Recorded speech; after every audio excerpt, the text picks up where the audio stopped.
Assalamualaikum warahmatullahi wabarakatuh. Selamat malam. Perkenalkan, nama saya Maulana Aditya dari Prodi S1 PJJ Manajemen Universitas Cyber Asia. Dalam rangka untuk memenuhi penugasan UTS pada mata kuliah Perekonomian Indonesia.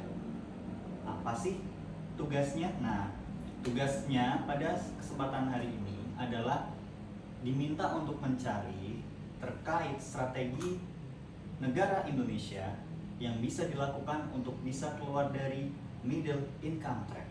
Baik, apa sih itu middle income trap? Kita simak penjelasannya bersama setelah ini. Oke, strategi Indonesia keluar dari middle income trap. Ngomong-ngomong, middle income trap itu apa sih? Middle income trap itu adalah suatu istilah yang digunakan untuk negara-negara yang ada di dunia ini yang memiliki keuangan atau pendapatan di tingkat menengah ke atas, tapi terjadi stagnasi. Kenapa sih stagnasi atau stagnan? Ya karena mereka untuk bisa mencapai menjadi negara maju itu terlalu jauh, tapi sisi lain mereka juga rawan untuk bisa turun menjadi negara yang berpenghasilan rendah. Dan sayangnya Indonesia masuk ke dalam middle income trap. Nah, kira-kira apa penyebabnya?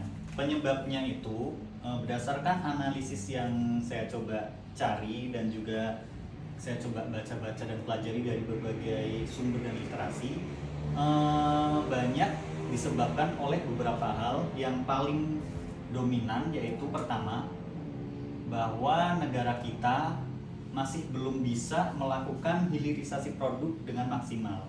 Maksudnya apa?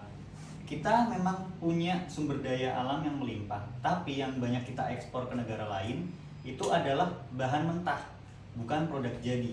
Karena apa? Karena bahan mentah itu lebih murah dibandingkan produk jadi.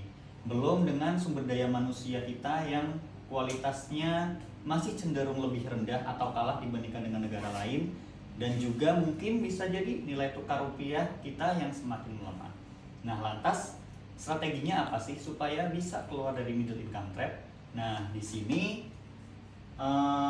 kita akan coba mengupas dan menyampaikan bersama-sama, kita pelajari bersama dari sisi 3 sektor, yaitu sektor kebijakan fiskal, sektor kebijakan moneter, dan yang terakhir bagaimana terkait kebijakan utang luar negeri kita kepada luar negeri.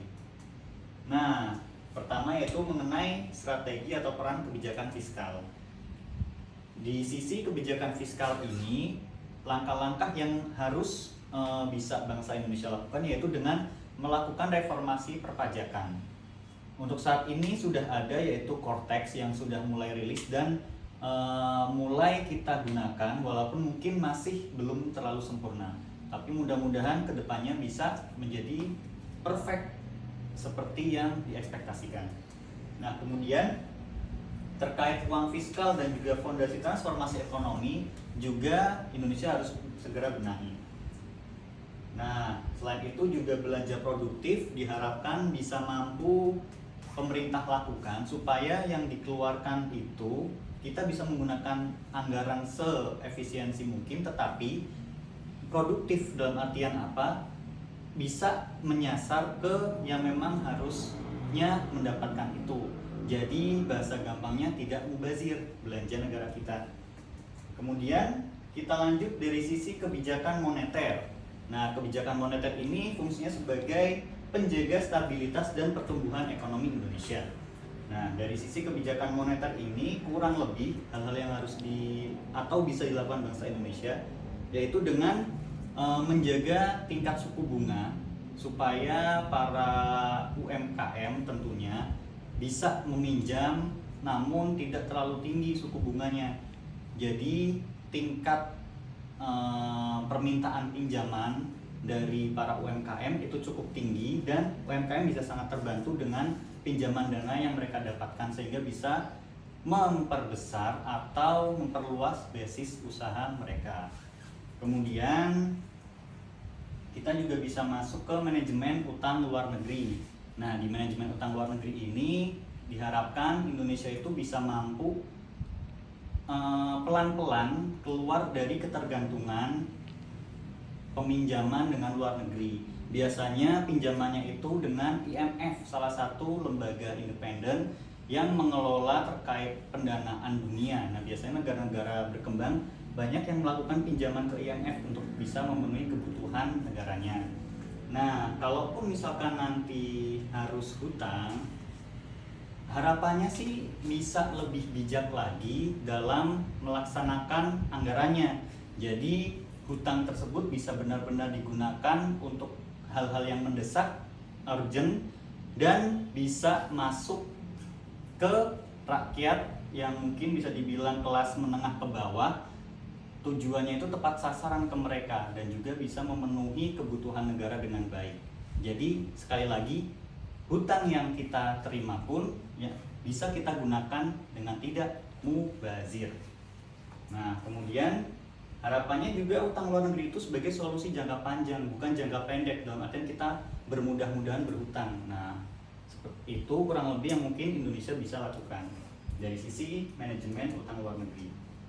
Selain itu juga perlu ada diversifikasi instrumen investasi, sama seperti kita istilahnya ketika kita investasi kita harus lakukan diversifikasi. Kita pecah ke emas, kita pecah ke saham, kita pecah ke obligasi. Begitupun dengan negara, jangan sampai fokus hanya ke 1 sampai 2 instrumen saja. Nah, kemudian kita coba deh belajar dari Cina dan Singapura selaku negara tetangga dan juga negara yang masih satu saudara dengan kita karena masih sama-sama dalam Asia. Kita nggak usah jauh-jauh dulu ke Eropa atau Amerika. Nah, dari Singapura apa sih upayanya? Nah, upaya dari Singapura yang sudah dilakukan untuk mereka keluar dari jeratan penghasilan menengah adalah investasi besar pada pendidikan dan SDM. Kemudian birokrasi efisien dan minim korupsi. Dan yang terakhir, pengembangan sektor jasa modern seperti teknologi, keuangan, itu sudah didigitalisasi oleh mereka. Kita juga bisa belajar dari Cina mengenai industrialisasi dan pengembangan manufaktur yang masif. Seperti yang kita tahu, Cina ini sudah mulai banyak mengekspor barang-barang yang sifatnya masif, produksi massal, tapi harganya bisa murah. Bahan baku yang mereka dapatkan juga bisa murah. Kemudian investasi besar pada riset dan teknologi. Sama seperti Singapura, investasi pada riset teknologi atau pendidikan, hilirisasi industri dan peningkatan nilai tambah ekspor. Nah, kurang lebih seperti ini yang sudah dilakukan oleh Singapura dan China. Kunci besarnya kalau kita perhatikan di sini adalah investasi pada pendidikan dan SDM. Tapi sayangnya nih, justru saat ini kita mendengar efisiensi dan BRIN atau Badan Riset negara kita dan juga terkait pendidikan justru itu mendapatkan jatah efisiensi yang cukup besar yang otomatis itu akan mengganggu terkait kinerja badan riset dan juga pendidikan kita, dan itu mungkin bisa ditinjau ulang supaya kita bisa meningkatkan kualitas SDM kita dan juga riset kita.